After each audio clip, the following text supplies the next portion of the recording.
sign your attendance. 嗰個唔知今日個會口要 You want me to write the code on the whiteboard, sir? 同佢講到咗會有好多打落佢會啊。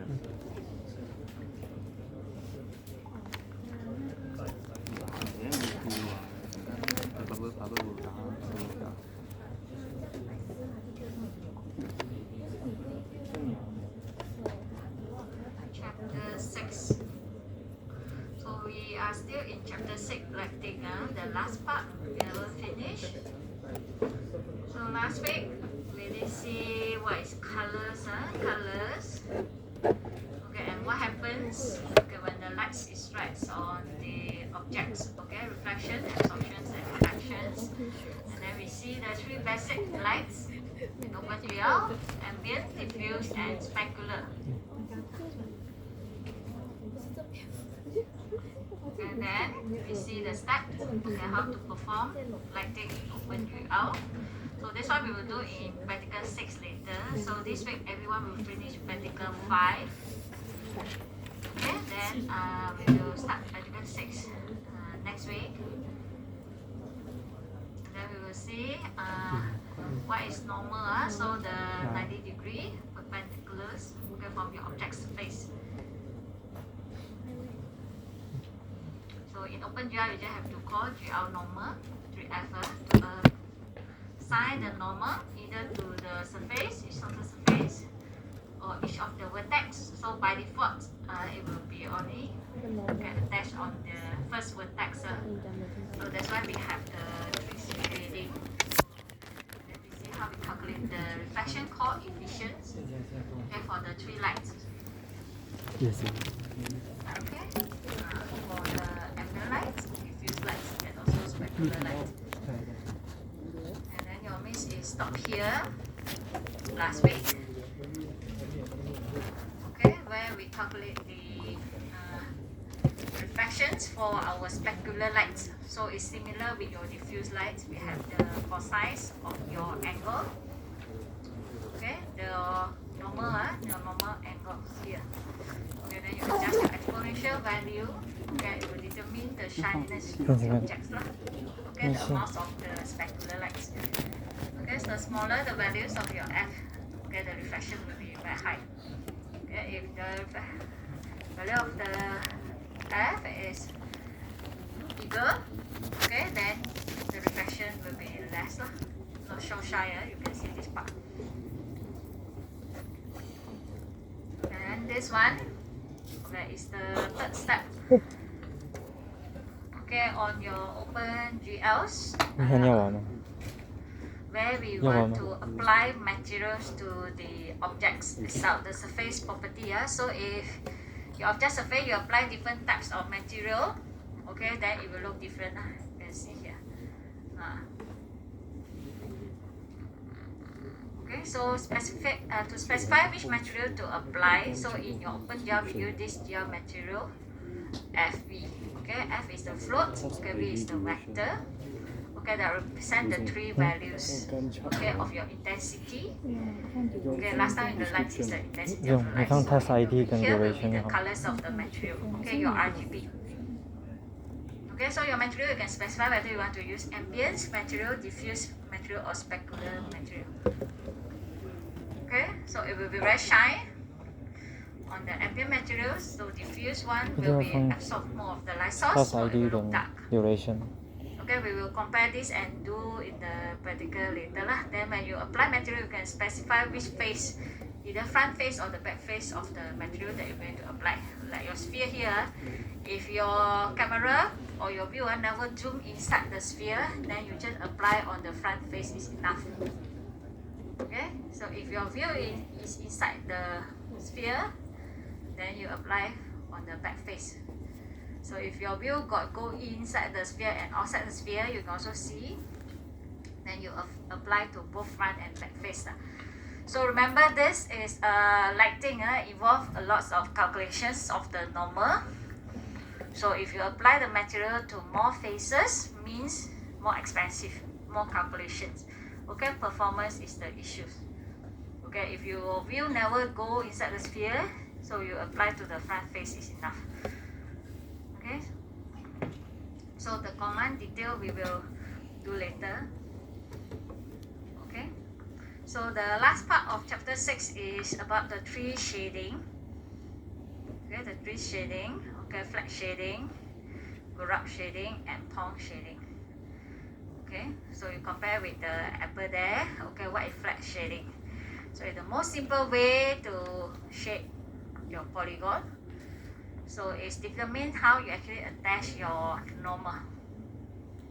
Okay, so for flat shading, okay, your normal is only associated with the first vertex of your polygon. The first point, your first gel vertex there, okay, your normal will be attached there.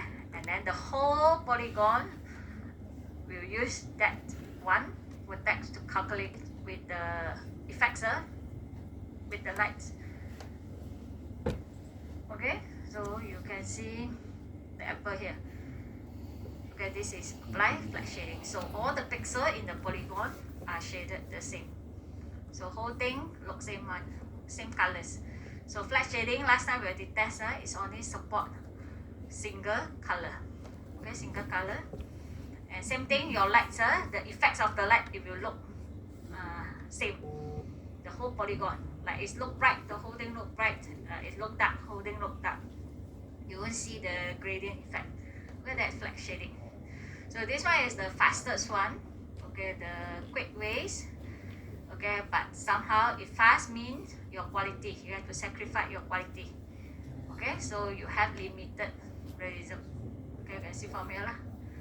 Okay, and you still see like the shapes of the polygons here, the quark, okay, the triangle there. Okay, so it's very fast. So how we do it in command, you can put GR shape model and then put GR flat here. Okay, this is the OpenGL command to shade your polygon with flat shading. So if you want to fast, quick, then you use this. Okay, second one is actually it's also called smooth shading, okay, or Gorak shading. Okay, same one, Gorak and smoother. You can see the command lah. Okay, we already deal with this when we learned chapter 3 in the 2D objects. Now it's 3D lah. Okay, 3D. So GR shape model, you put GR smooth. Okay, this one, your each vertex, okay, will have the average normal. Okay, it means surface normal. So your colors, okay, just now flat shading is only single color. All the pixels shaded the same. Okay, but for Gorak shading, your RGB is compute for each vertex. So if last time we draw the triangle, so each vertex can have its own color. Okay, so the pixel meter you can just compute, will take the average, okay, between the colors. That's why you can see your gradient effects in your triangle last time. Okay, so color for the pixel within the polygon are calculated by linear interpolation. Okay, from the vertices. Okay, if you take the value of each of the vertices and then calculate to determine okay what will be the colors, okay, inside the polygon. Okay, that is Gorak shading. So it's because more calculation, you have to do linear interpolations to calculate the average normal. So it will be slower compared to flat shading.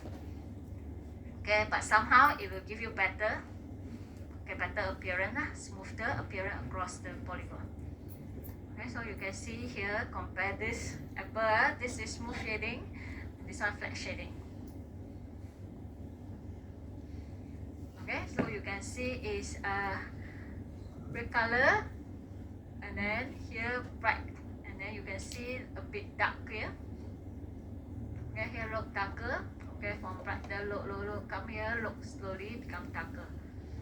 Okay, but each vertex, okay, will calculate the normal, then it will be different from the amounts of the lights. Okay, this is Gorak shading. The last one is the best one. Okay, which is the Pong shading.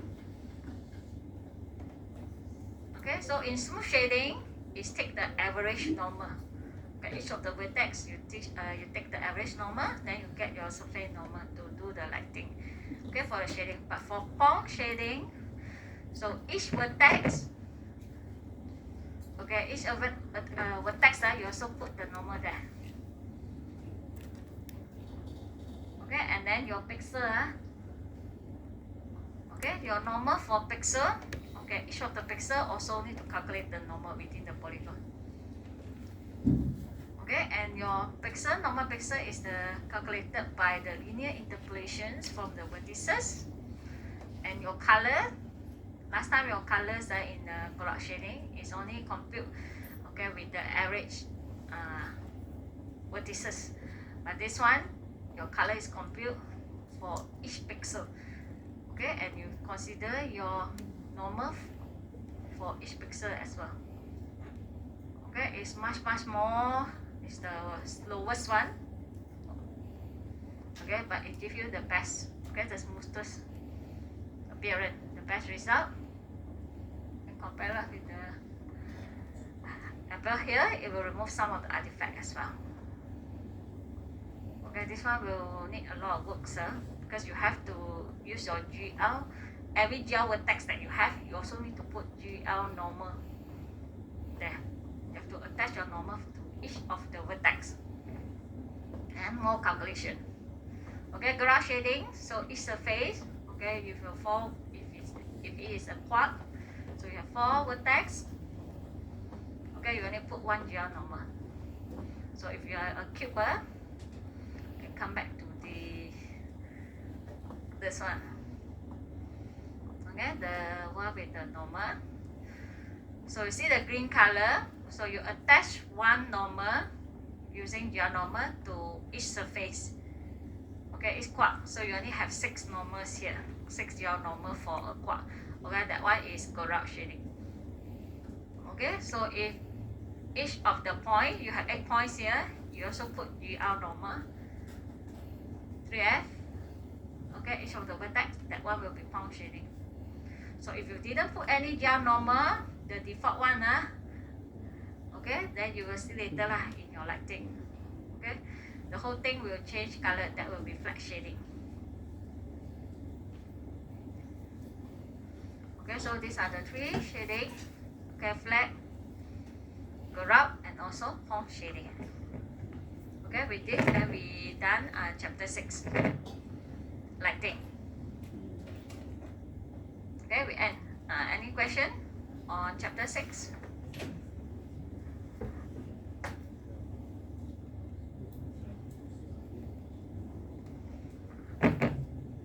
Yes. So these are what we have learned, the 3 lights. Okay, normal vector, the material properties, rough surface and smooth surface with ambient and diffuse material.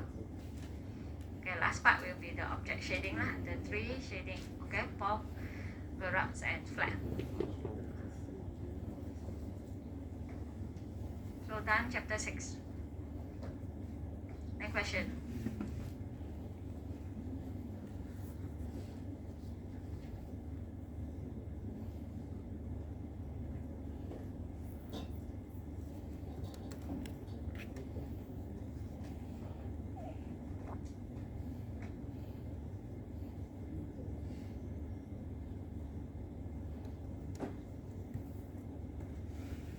No question, then we will continue with chapter 7, texture. Okay, texture. So your assignment is until this chapter. Assignment, your robot. Okay, your miss only need you to implement until texture. Okay, and this will be your practical 7. Okay, your practical already got until practical 8. Okay, practical 8 is shadow. Okay, shadow is not in your assignment. So week 13 you have to present your assignment. Okay, the last practical can do on week 14, the last week. So and your exercise assessment, your practical exercise, your miss will only check until practical 7, practical exercise 7. So let's see, texture matrix is also one of the very important chapters. Okay, everyone know what is texture?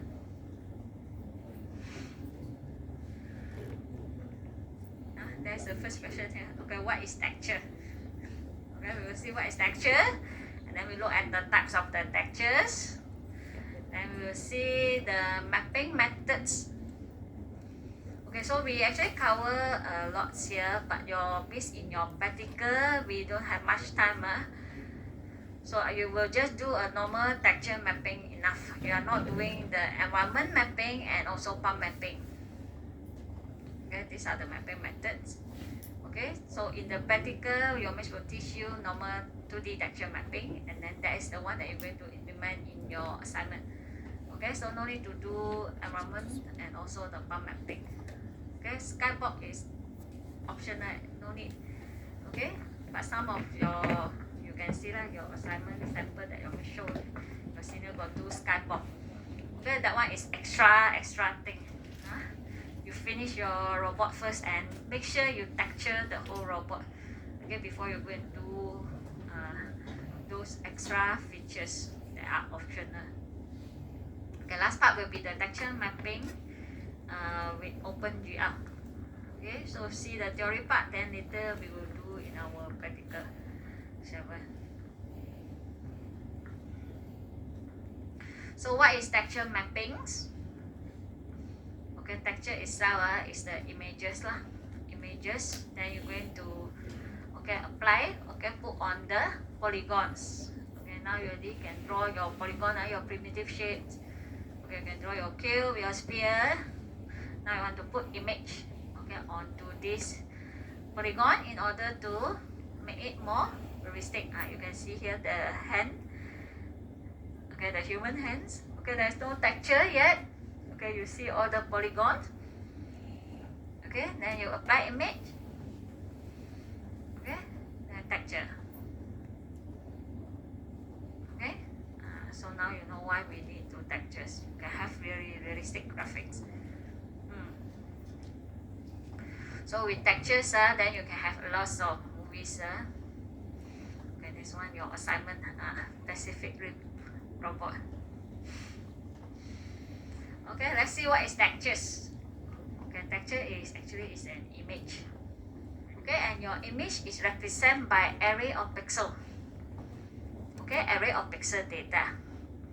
So your array here, it can be a 1D, 2D or 3D array. Or we can call it as 1D texture, 2D texture or 3D textures. Okay, if it's 1D texture, 1D, you already have your width or your row. Okay, your row here. So in texture, we don't call row or we don't call X or V here. We call it as U. Okay, U. So some of you will heard people say, I do a texture UV mapping. Okay, U is represent the width. Okay, the row of your array of pixel. So if 2D, then you have your width and height. Or here in array is your row and column. Okay, your row and column. So it's represented by U and V. Okay, if your texture is 3D, okay, it's a 3D texture, then you have a 3D array here. Okay, and we call this 3 axis as U, V, and W. Okay, so X, Y, Z is for your coordinates, for your wireframe, for your objects. Okay, but in texture coordinate, we don't use X, Y, Z, we use U, V, W. Okay, or S, T, and R. Okay, they're the axis to represent your texture coordinate later that we're going to see. Okay, so 1D, 2D, 3D. Okay, let's see the textures. So a texture pixel, okay, see the dot here, this is your texture. So a dot, okay, the pixel here inside your textures. Okay, we call it as texel. Okay, texture pixel is called a texel. So in each of the texel, it can contain what information? Can tell you the colors, your RGB, A. Okay, your color and your alpha. Okay. So 1D textures, you can see example here. Okay, this is your 1D texture. Okay, you only have width here. Okay, and the height here is equal to 1 pixel. Okay, you have n pixels of width and only 1 pixel tall. And Then you apply to your triangle. This is your triangle, your polygon. Okay, you put these 1D textures. Okay, put here to your triangle. So this is how your triangle look like. Okay, after you put the texture in. So 2D textures. Okay, 2D texture, you see these box textures. So you have your width and height. Okay, have both width and height for your 2D image. Then you apply to your polygon. Okay, this is your polygon, your cube here. So you put this here. Now at the end, your box will look like this. This is the thing that we will do in Practical 7 later, because most of your texture is 2D texture lah. Images 2D. Okay, then we apply on the 3D object that you draw. Okay, the cube. So we also have 3D. Okay, 3D textures. It means the texture itself. Okay, also got volume. Okay, so not only have width and height.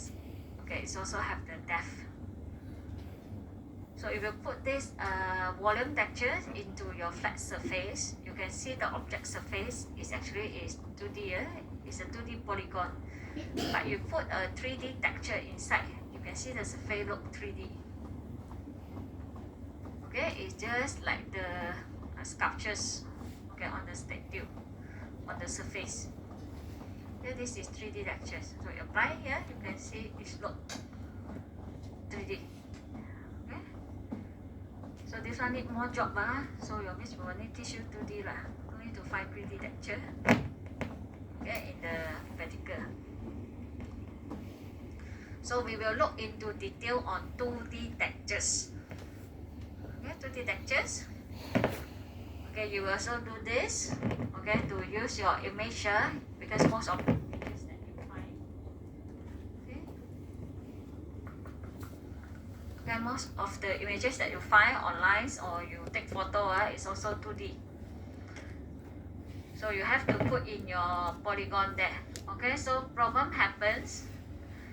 Okay, you think, okay, you imagine your texture is a wrapping paper. Okay, and then you have a present here. Okay, if your present is a cylinder, is a ball, is a sphere, you want to wrap. Okay, you have to wrap this polygon, wrap your gift. So you have problem. Okay, sometimes your gift, your ball, you want to wrap a ball. The ball is bigger or smaller than the wrapping paper. Same thing lah. Your object is bigger or smaller. Okay, than the texture that you find, the images. You can find one image very big, but your object very small. Okay, or you find your image is very small, but your object you draw very big. So what you can do? So you can either scale, okay, your image to fit the objects. You can scale your texture, become small or become big.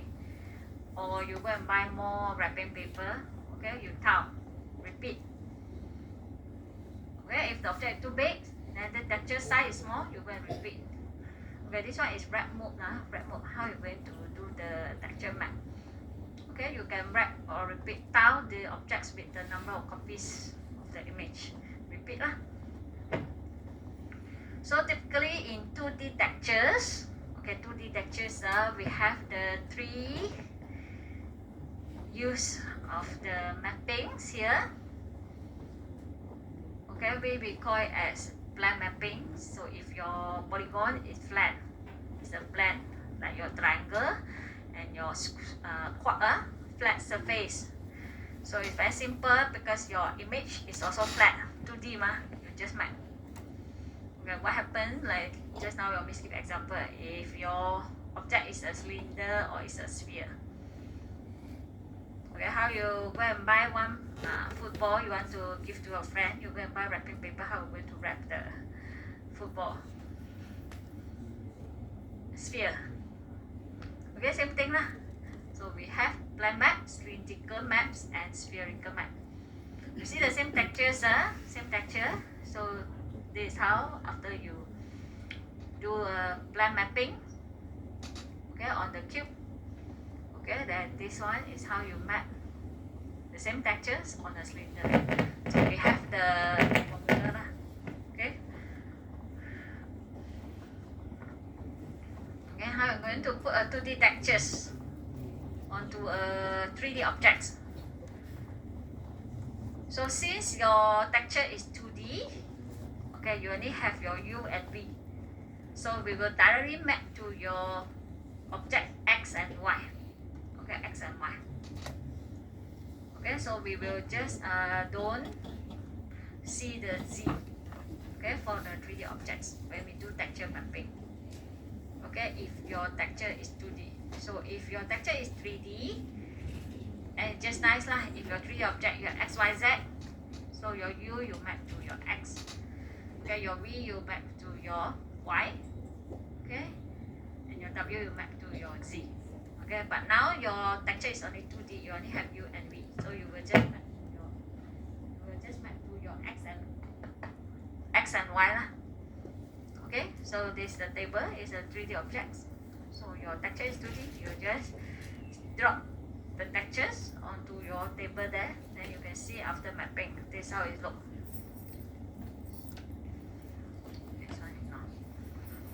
Okay, so with texture mapping, you can have a very realistic pictures. Okay, so for 3D textures, so it's logically it's the extensions of the 2D. So it's similar like we draw 2D objects. Last time we use GR Vertex 2F, and now you extend become 3D, then it become GR Vertex 3F. Okay, same thing for the texture coordinates. Okay, if you are doing 2D textures, you are using GR texture coordinate 2F. Okay, 2F. So if a texture is 3D, so it will be GR texture coordinate 3F. So you find your U, V, and W. So the two-dimensional textures is can only cover the surface of an object. Okay, if it's 3D, okay, then you can have a volume. Okay, to do the mapping. So 3D textures are defined for all points of space. So the objects are cut from the texture space. Is like the sculpting statues from the stone. Okay, you have a stone, you can do a sculpt there. Okay, that's the 3D textures. You can see here. Okay, so these statues really apply 3D texture. Okay, when you apply the 3D texture, the surface is actually the polygon surface is still flat. It's still 2D. Okay, it's the 3D texture make it look 3D.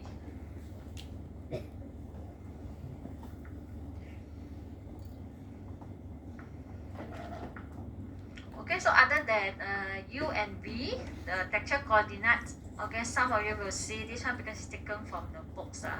Okay, some of the books will put T and S. Okay, S is your U lah, T is your V. Okay, so we will map the S to your X. Okay, X, T is your Y. Okay, so if 3D, then it's STR or UVW. So relationship between 2D and 3D texture. So your 2D only have row and columns. Okay, S and T. Then your 3D you will have ST and also one more axis. Okay, just like we do our vertex, same thing lah. 2D, 3D. Okay, why we need texture mapping? Okay, see your model.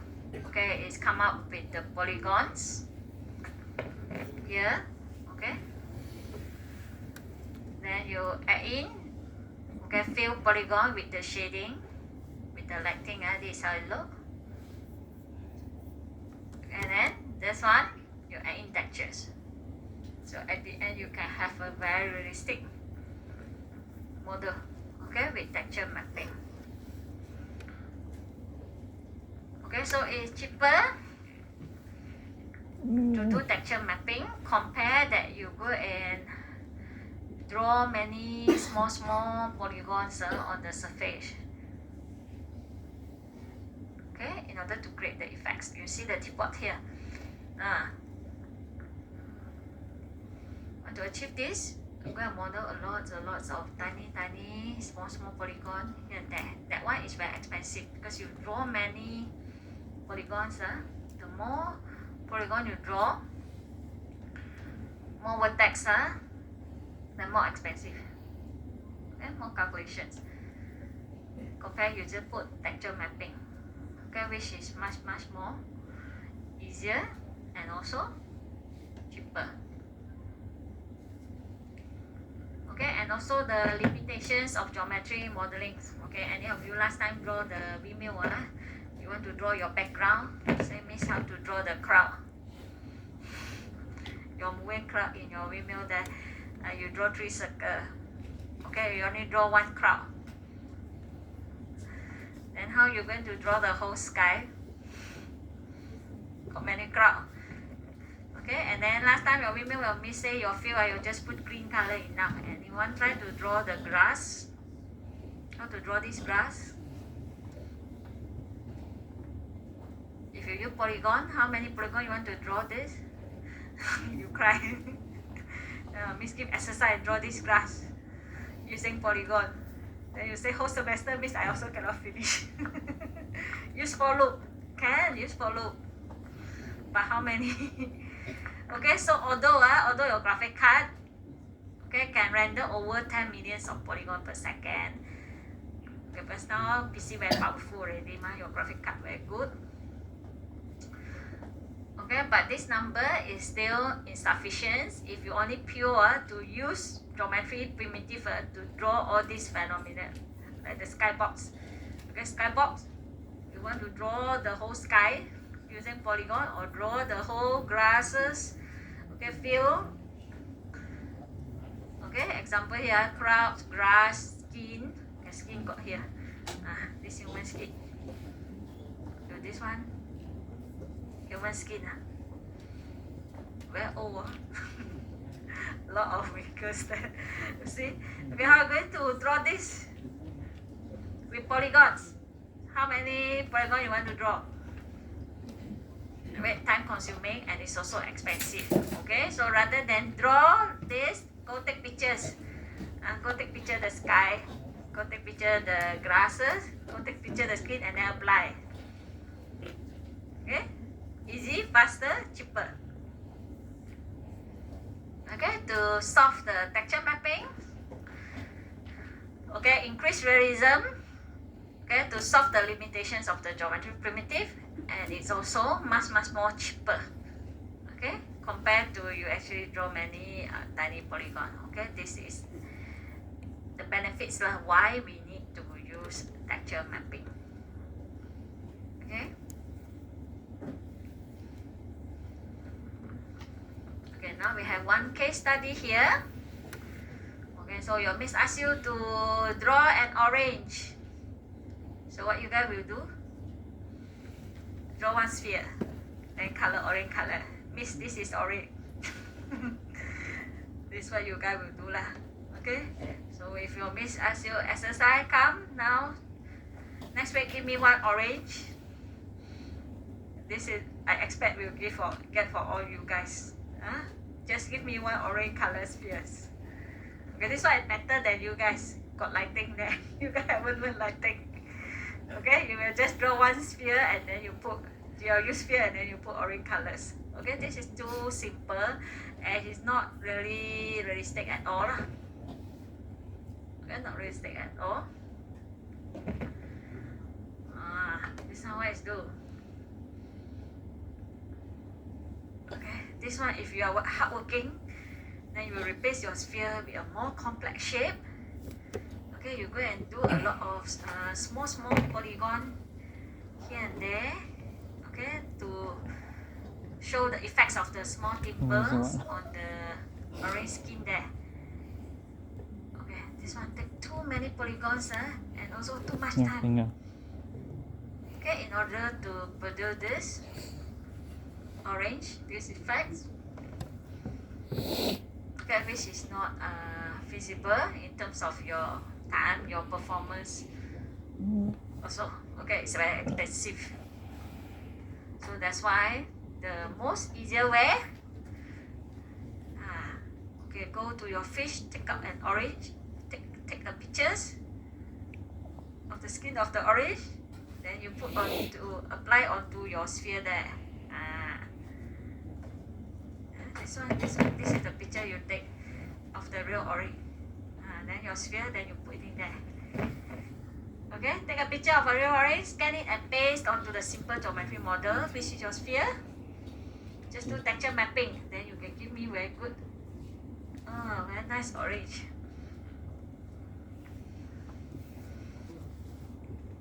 Okay, but somehow it won't, the one that you give your mixer won't be like this if you do normal texture mapping, because you can see the effects here. Okay, there's the surface not look flat, and there's a lighting here, specular lights. Okay, it look darker, so this one must add in lighting. And this thing, the surface that not look flat, so this one we need to do bump mapping. Okay, if you only do normal texture mapping, that is still might not be sufficient, because your surface will look flat. Got the sample here, the flat one. Okay, you can see the picture there, but your surface is look smooth. Okay, flat. Okay, you won't see those like, you see the surface got some go up, go down, and this kind of effects with the lighting. So in order to produce this, so after the texture mapping, so you need to do the bump mapping. Okay, bump mapping is the one that produce this one. You can see this part is go in, okay, go inside, and the surface is not look very flat. Okay, this one is bump mapping. So when we do bump mapping, okay, not only one texture, you have to come up your normal map.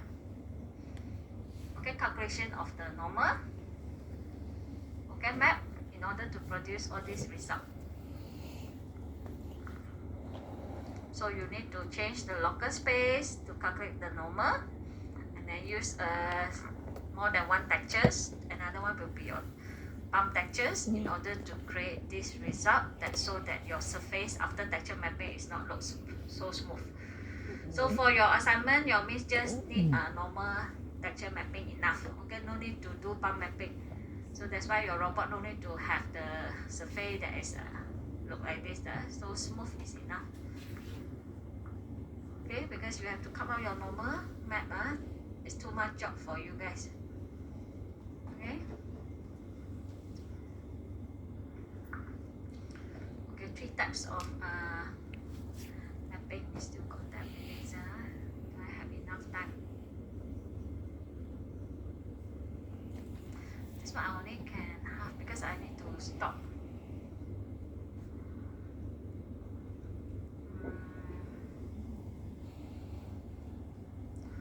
Okay, environment. Don't do. Okay, your miss will go through few more slides. Then I will stop. We have to discuss the replacement lecture. Okay, 3 types of texture mappings. So your miss will only do the first one today, texture mapping. So you use images to fill inside the polygon. So environments and bump mapping we will do next week. Okay. So we see the first one first, texture mapping. So texture mapping very easy. Just use images to fill inside the polygons. Okay, and we will interested on the 2D textures lah, because most of your images, okay, it's also 2D or to the objects. This one your miss just now mentioned already. You can either scale your image, okay, to fit your object size, or you can repeat you tile your object with the number of copies of the images. So these are the 3 types of the 2D texture mapping. So the same texture, this is how it look. You map to the plan. Okay, we call it a plan map. Okay, so your image also 2D, so directly map. Okay, so you see so good. Okay, but cylinder, you see cylinder. Okay, you want to wrap like this. Cylinder is round. So the same texture, but you can see distortion. You see the nose of this animal distorted. Okay, your Y is still okay. It will be mapped on the X. Okay, will be distorted. We use sin and cos quadratic equation. So sphere even more distortion. You can see here the whole the eye is already on top. Okay, this is spherical mapping. Okay, plane mapping, cylindrical mapping, and spherical mapping. So for plane mapping, this is the one that we will do. Okay, very simple, very easy. Okay, this is your texture. And this is your textures. Your one texture, one textile. We go at one textile. Okay, your S and T. This is your texture coordinate S and T. So this is your polygon. This one is the chord that you draw in your polygon. You have your X, Y, Z, your gel vertex here. So direct map. Okay, your S. Okay, you map to your X. Okay, your T you map to your Y. Direct put this in. Then you get your final result. This one how your polygon after the texture mapping. Okay, so S map to X, T map to Y. Okay, texture defined in the ST coordinates. Okay, or UV coordinate, it will scale to the 1 unit square. 1, 1. Okay, your 0, 0 is here at the bottom left. Okay, the bottom left of your texture is the origin of your texture coordinate. Okay, and 1 unit square, 1 texture here, okay, is 1, 1. Okay, then you map directly to your X and Y. Okay, this is plane map. Okay, cylindrical map. Okay, you cannot map directly. So this is your texture. S is here, your T is here. Okay, you cannot map directly X here. So you have to know your R and your heights of your cylinder here. H. So map the rectangular in UV space to a cylinder with the radius of R. Okay, then you can use this. Okay, your X will be your R cos 2 P U. Okay, remember your S is your U, your T is your V. Okay, U here is your S. So your Y, okay, we're using this formula to map RC to PU. And your Z directly map to the heights here. Okay, your hash, your V hash. So there's no distortion in the hash that you can directly map to your Z.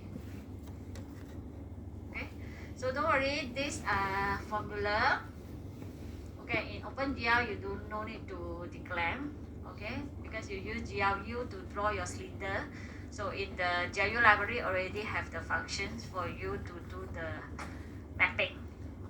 Okay, you just have to call the command to do the texture mapping for cylinder. Same for the sphere. Okay, so I will inside that commands that you call how it do the mapping with your X, Y, and Z, your coordinates, your vertex. So it's actually mapped based on your R. R is the radius of your sphere. Okay, so just now your cylinder is only have X and Y. You need to distort using the sin and cos, but your Z won't be same with your T lah. But your sphere, so all the X, Y, Z also will be distorted lah. Okay, because your texture, your image is flat your sphere is ball. You go and wrap your wrapping paper. Okay. So sin and cos. So this is the formula. So X equal to R cos 2 PU. Okay, Y equal to R sin 2 PU cos 2 PV, and your Z is R sin 2 PU sin 2 PV. So it's in a similar way to the cylinder, but have to decide where to put the distortion. Be more, your XYZ also has to be distorted. So normally sphere will use in the environmental mapping as well. Okay, last time your skyboard you see your senior one is using sphere to do the sky. Okay, so your mix will stop here. Okay, environmental mapping we will do. Will continue next week. Okay, so now still have a little bit time. Your miss want to discuss with you guys when we can replace our lecture.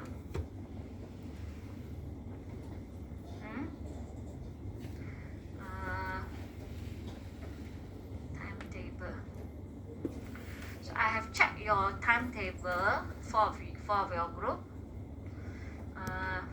This is the time that possible to replace your lecture. We just need 1 hour. Okay, if we do Monday after 5:30 to 6:30. Any objection? Not online class, physical. No, it's a midterm Tak test. boleh. Friday, miss. Friday. Friday another group got class, right? Class. Until what time?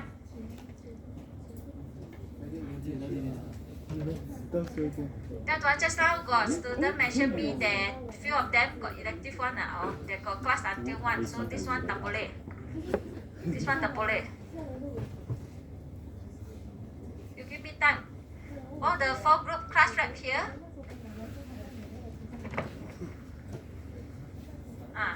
Friday or Wednesday after 4.